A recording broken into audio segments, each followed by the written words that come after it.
Welcome back to Sportsbook Review. Right now we're joined with college football analyst Joe Gavassi, who's looking at the top-ranked defenses in the nation who have been undervalued on the lines here for Week 7. Penn State is the number 10 ranked defensive team in the nation, and they're sitting at a 17-point dog position on the road this week.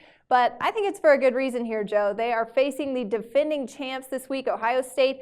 They're currently ranked number 19 defensively, number 1 overall. Joe, what has you so confident that Penn State will be able to go out into Horseshoe and cover 17 points?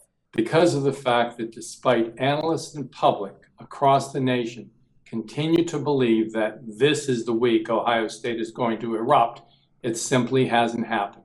In fact, since covering the spread against Virginia Tech opening week, when Hokie quarterback Michael Brewer left in the second half with a collarbone injury, Ohio State has failed the next 5 times on the betting line, and not just failed by 64 points against the spread, or an average of 13 points a game.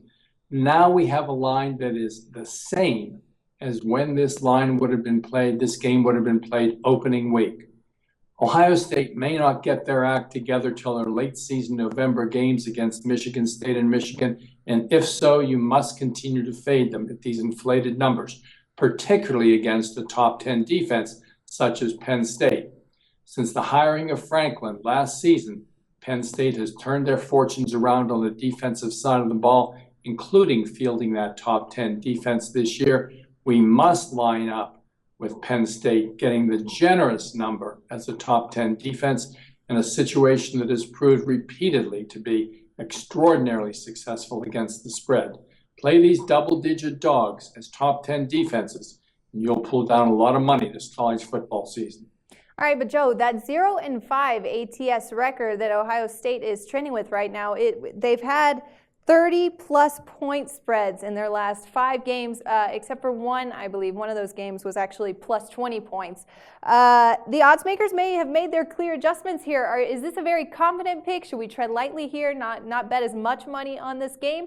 Or you feel pretty confident that Penn State will be able to cover that number? I don't think the line has been adjusted here nearly as much as it would have for another team who has failed at the point spread 64 points the previous 5 weeks. There's still the persona of Ohio State head coach Meyer and with that of defending champion. You cannot put too much weight on the fact this team is overvalued by both the line maker and the public, leaving continued value to play against them when playing against them as a double-digit favorite against a top 10 defense. This is still a very solid play. College football analyst Joe Gavassi, thanks again for joining us. Guys, don't miss out on 2 more plays like this one for your Week 7 bet card, and the method, of course, behind all of this in the links below this video. Only the best here with us at Sportsbook Review.